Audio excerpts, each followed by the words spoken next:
The concerto is it's very tricky. It's very tricky. And there's a lot of notes. And I always say the same thing about Danny's music, is that his octave, so traditionally an octave is a chromatic scale that contains 12 pitches.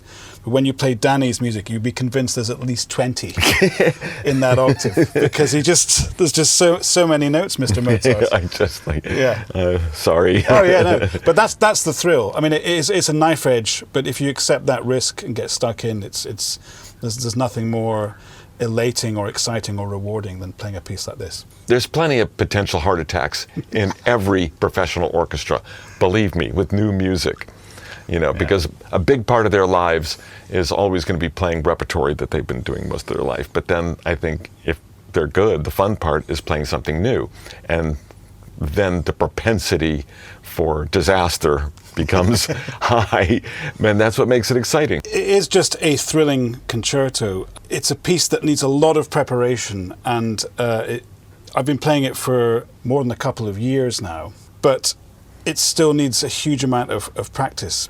So it's great to arrive in Liverpool, and with the orchestra sounding so lovely, you just turn up and just play the music, which is the most thrilling thing of all. What Colin pulls off is nothing short of a miracle.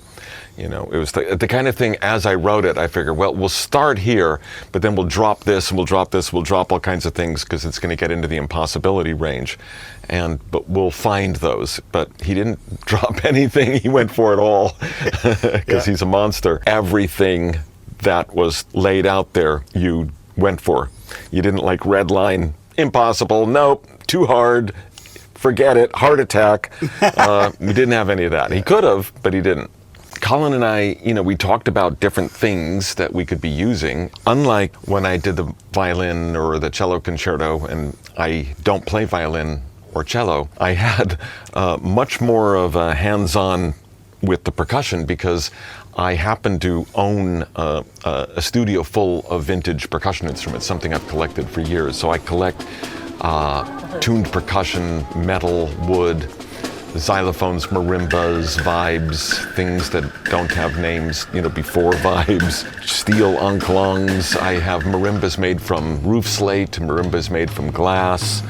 And so I did have the advantage of being able to actually go and bang on things and have a sense that, I'll bet Colin would love doing this, and at least I would get my ranges more or less correct, because, we have the same 5-octave marimbas. So it kind of was bringing me back to my own past. Colin is a great percussionist. I'm a percussion hobbyist. I used to build them, but I can't really play chromatic percussion instruments very well. I love playing them late at night, but I'm not good. As I'd mentioned before, my own percussion history takes me back to pentatonic as 5-tone instruments from Bali or West Africa. And those are the things that I actually played, and lots of things like this. So, when we talked about tuned tin pans and tuned minor pans, so when we talked about that, it made sense to Colin right away, but we had to find, how do we actually get tuned tin pans? And Colin, you made me aware of the fact that, there's a company that will actually make these.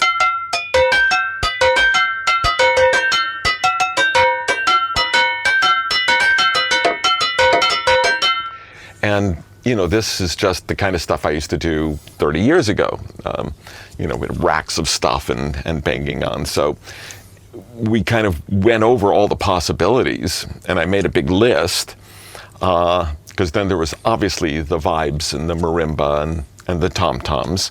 And then there was just a question of, well, what else could we do?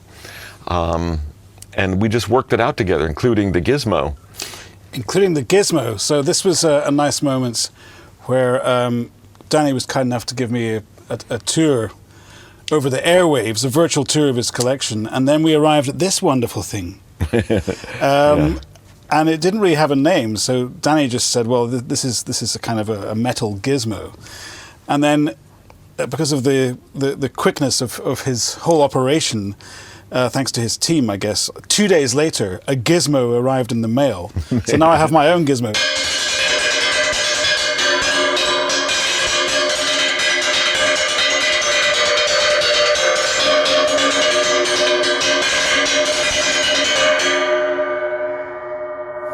And that thing can go all day. And Colin can play the Gizmo a lot better than I do. What else do we have? I mean, what's nice about the piece is the beautiful, I think it's a very melodic piece. So even when we're working with wood blocks, you have these wood blocks, and actually this is the thing that starts the piece. But you can hear it's kind of this beautiful, lovely, kind of melodic material.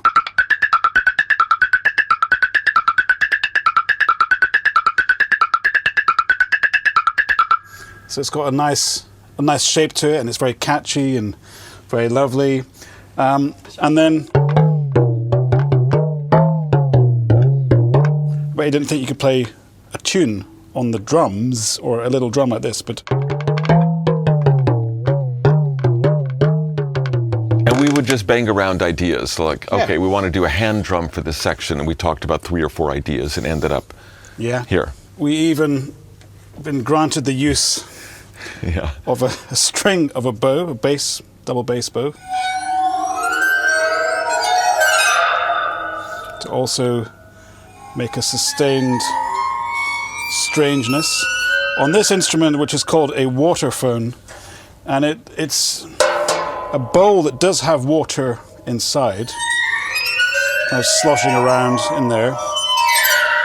And you just bow it here, and you, in this rather evocative section of the concerto, in a semi-improvised way, get to collaborate with the strings, who are playing also harmonics at that time. A lovely bit of orchestration, Mr. Elfman. Thank you. And there are sections definitely that are open to improvisation, and that was just, didn't want everything to be 100% written, defined, leave open areas where you can kind of interpret something sonically. Yeah. And because that's part of what makes a collaboration a collaboration. And it's kind of the fun part, actually, of a collaboration for me, is getting ideas from a musician that it's like, oh, you could do that. Oh, that'd be nice. That'd be, and in that sense, it was similar to writing for, the violin or the cello, where they're showing me, well, I could do this, but I could also do this. And I go, nice. And let's get that in. Yeah, let's get that in. It was the same with, Colin on these things. What started as a bit of an improv then got worked into the score. There are sections like, for example, the waterphone and the hand drum, where they're never going to be the same each night. Yeah, they're nuanced. We know how they'll go. There's a role for the soloist in those moments.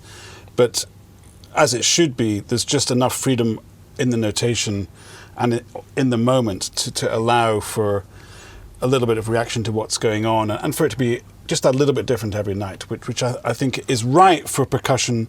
Percussion does live in that way for those instruments. Yeah, and as you play the Gizmo, anything can happen. Anything can happen, so that's part of the fun of it. Yeah, exactly.